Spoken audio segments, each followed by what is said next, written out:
I'm not gonna lie, I didn't expect episode 4 out this early, but I'm not gonna complain. This is episode 4, Dawn of a New Era, chapter 1, Into the Torrent of Fate.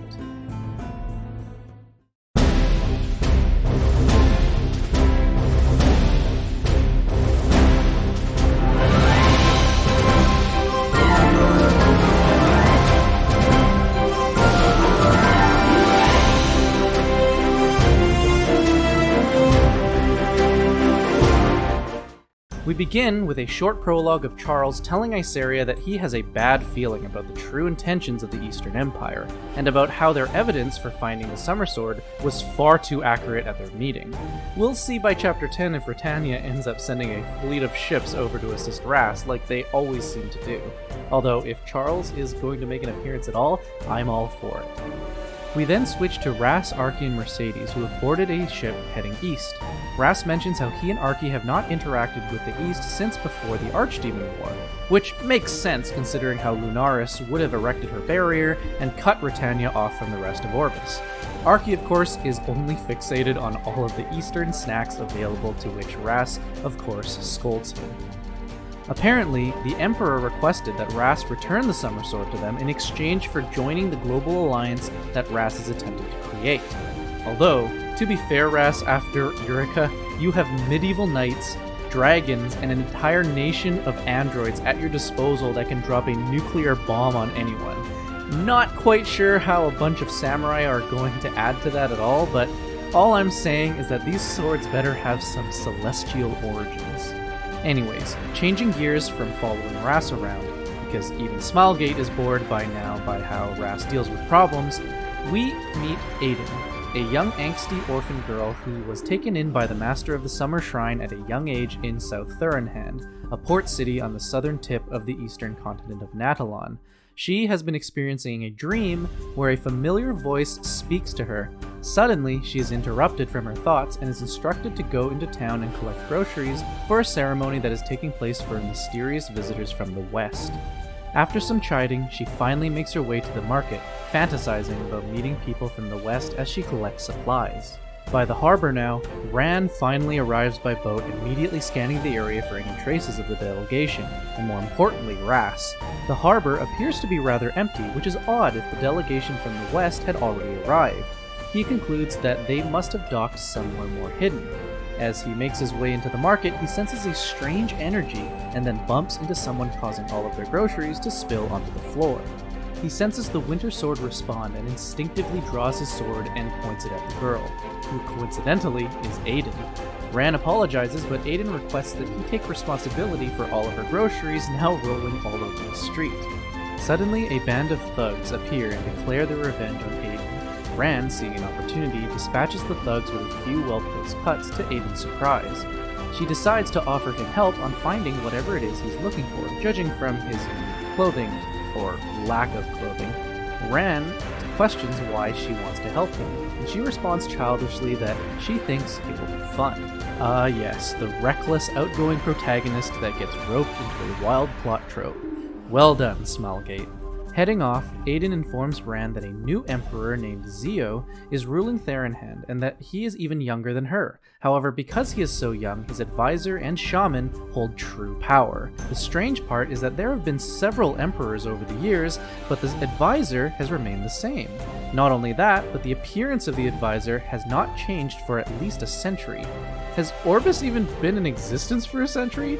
Sorry, the time issues with Diche make my head spin.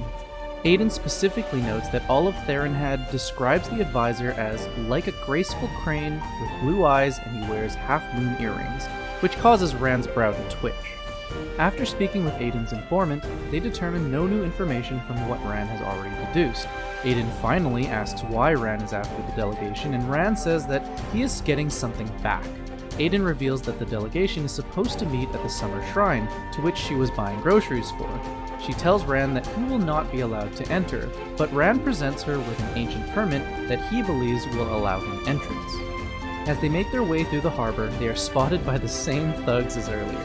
Aiden and Ran make short work of the thugs, but the Emperor's army approaches the scene. The two flee as Aiden leads them down an alleyway where they disappear through a secret passageway. Inside, they meet Taiyu, Aiden's comrade and fellow shrine member, who reprimands Aiden for disobeying their master's orders. After explaining the situation, Taiyu hurries them along but is very skeptical of Ran, who had presented him with the permit as proof that he was trustworthy. However, this seems to make Taiyu even less trustful of him, because these permits have not been used for hundreds of years. Ran reluctantly follows Taiyu and Aiden as they are the only ones aware of where the summer shrine is. Aiden heads off to complete her duty of gathering supplies for the delegation, and Taiyu joins her, but not before warning Ran that if he were to leave them and head there himself, there was no guarantee that his permit would work due to its age. Ran laments at his current situation, recalling a memory when he and 2 others were building a sign for a building. The woman in the scene mentions infusing her mana with the sign so that it would remain unique until she died, and the sign, of course, is still here, in present day. Swatting the memory aside, he spots a soldier from the Emperor's army being pursued by 2 others. The fleeing soldier stumbles into the crowd, but a marking is identified on his arm, and the populace disperse in fear. His pursuers catch up to him and attempt to arrest him due to the fact that he is an awakened one. Attempting to escape, the rogue soldier attacks, forcing Ran to intervene. He notes that he recognizes a strange energy coming from the soldier in question. As Aiden and Taiyu return, they find a grisly scene with Ran standing in the middle. They flee before the rest of the army arrives to investigate, as many of the populace have already seen their faces. Meanwhile, Ras is already met with the advisor, Zahak. They are sent to their quarters as Arki continues to express his need for Eastern cuisine, even going so far as to bring a book about it. Zahak meets with his lieutenant, Yon Ryong, who reports that a man with Ran's description has been spotted, and Zahak orders her to eliminate him. As Aiden leads Taiyu and Ran through a secret passageway in the forest, Taiyu explains that Ran could have been arrested for attacking soldiers regardless if they were awakened or not. The law is the law in Therenhad. Ran retorts that if need be, he could just take one of them hostage and get into the shrine that way, to which Taiyu takes great offense. Aiden breaks them up and then takes Taiyu aside, asking if his distrust is from their past having been orphans moving from city to city. Taiyu explains that no good deed happens without a reason, and that there is something strange about Ran. Slowing down to talk to Ran, she explains that the awakened status does not discriminate among races, but does not know when the markings first started appearing. Ran wonders if it started with a certain event that he remembers, but for whatever reason refuses to tell us. Aiden continues that Therenhad is the only city that treats awakened ones as hostiles, due to the rebellion they once staged. They used to be part of the military because of their power and abilities. As they approach the next village, they immediately find the Emperor's army looking for them. Aiden notices that word has traveled fast for their capture. Taking another shortcut, Aiden leads them straight into what appears to be an ambush. Yon Ryong attempts to apprehend them as Taiyu tries to reason with them. Ran steps in the way, and Yon Ryong asks him on behalf of the advisor, "How's the scar on your chest?" revealing a past relationship. Ran's aura shifts as his eyes turn blood red, and he begins drawing the winter blade. Taiyu quickly brings Aiden to the ground under cover as the enormous surge of icy energy erupts, incapacitating all of the soldiers in the area. Ran, Taiyu, and Aiden once more flee to a safer location, but Taiyu now refuses to bring Ran anywhere after witnessing such a display of raw power. Taiyu explains that the Four Seasons shrines were built to house each a sword, but over time, all of the swords went missing, and now only the Summer Shrine still exists. The Master had told him that the delegation was bringing the Summer Sword back. He then reveals that Ran is in the possession of the Winter Sword. Ran knocks Taiyu out as they are running out of time, but Aiden stands in the way, poised to protect her friend. Suddenly, the Winter Sword acts up and tells Ran to stay his hand. He then warns Aiden not to get in his way and proceeds on his own. Aiden and Taiyu appear to have reached the Summer Shrine before Ran, and find that the preparations for the delegation are still being attended to. They find an abnormal number of soldiers patrolling the streets. Taiyu then concludes that since Yon Ryong knew about Ran, the commander must have also known as well. They meet with their master, and he tells them about a war where all of the races banded together to fight monsters and ended with the Four Seasons swords. The swords left their owners and were placed in different locations except for Ran and the Winter Sword. Ran was known to have sided also with the monsters. To be clear, it's unknown if by monsters the Master is referring to non-humans, or if there was an actual war against creatures like the Unknown. Again, we'll have to wait and see, but it may not be as clear-cut as Ran is evil because he sided with the monsters. He is part Suin, by the way. He instructs the two to start an evacuation, as anything to do with the swords will spell danger for the whole city. As Aiden confesses to Taiyu that she may have misjudged Ran, they wonder why they have yet to see any trace of the delegation. Aiden, true to her character, wants to take a sneak peek at the Summer Sword if possible, to which Taiyu reprimands her again for her recklessness. He elects to go with her as Aiden pokes fun at his obvious curiosity as well. On the way to the Summer Shrine, they overhear two soldiers talking about reinforcements coming with soldiers wearing masks. Back to our tutelar main protagonist, Ras watches in horror as Arky continues to stuff his face. Mercedes asks if there's anything wrong, and Ras wonders why nothing has happened yet. It's as if they're waiting for something. Mercedes deduces that everyone is likely preparing for the party, and that they will meet the Master soon enough. Ras glumly lowers his gaze, wondering how everyone knows things except for him again. Arky tells him that because he took a nap when he arrived, he missed all of the juicy gossip that him and Mercedes gathered. Suddenly, Ras notices that the Summer Sword seems to be reacting to something. As Ran bursts through the front gate, he interrogates the soldiers on the whereabouts of the delegation. Meanwhile, Zahak leads Ras, Arky, and Mercedes to the party, but not before asking if anything special is happening to the Summer Sword. Ras cautiously says no, and joins up with the others.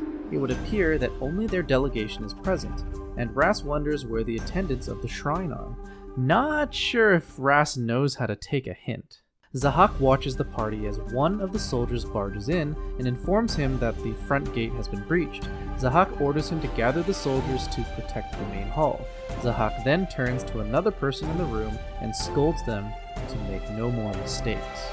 When Aiden and Taiyu reach the gate, they find all of the soldiers ripped to shreds.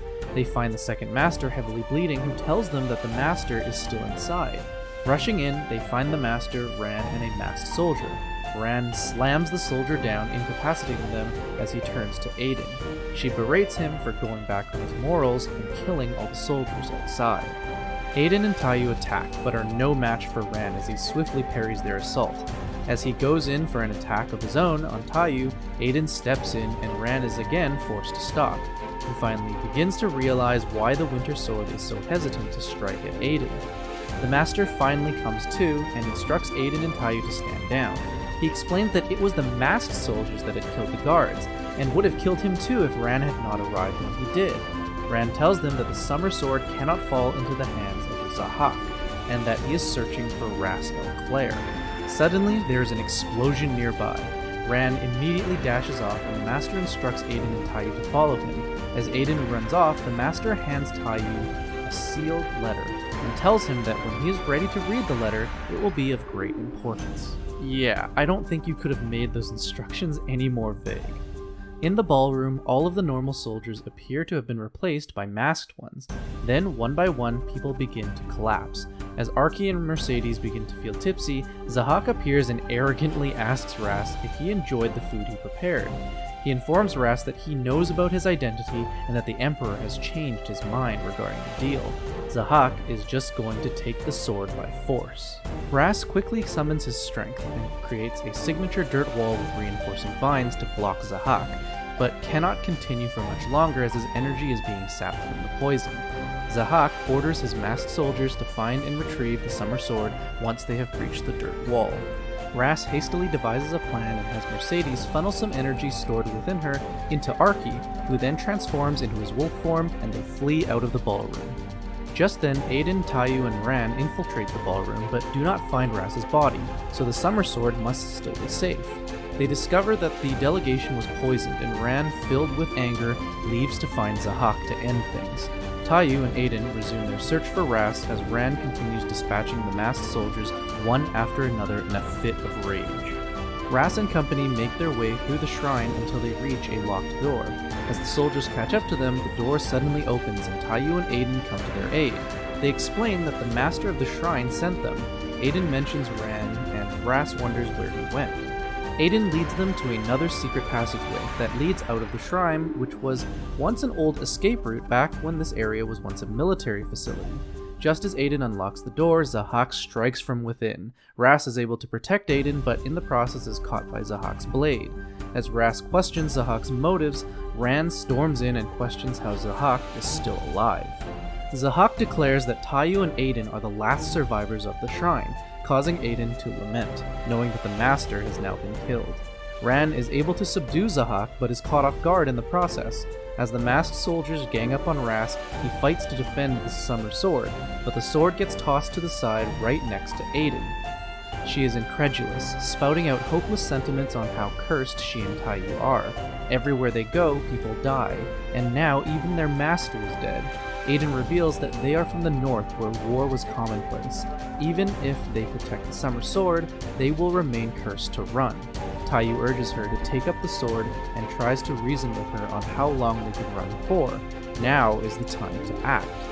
Suddenly, the voice from her dreams sounds in her mind to pick up the sword, and she is compelled to do so. A marking glows on her person as Tayu recognizes it as the mark of an awakening one. Zahak notices that Aiden is able to unseal the summer sword, and comments how she is the original owner. He pushes Ran to the side and watches as Aiden is consumed by the power of the sword. Then her resolve strengthens and Aiden stands, flashing into the night and bringing Zahak to his knees. As Aiden topples over from exhaustion, Ran urgently instructs them to flee into the mountains with the summer sword, as he will meet with them later. He chastises Ras for having broken their promise, but elects to put the summer sword once again into his care. He then turns to Zahak, who is content with having just the winter sword for now. Ran responds in kind that the winter sword is his until he dies, and he cannot die until he saves her. And this marks the end of Chapter 1, Into the Torrent of Fate.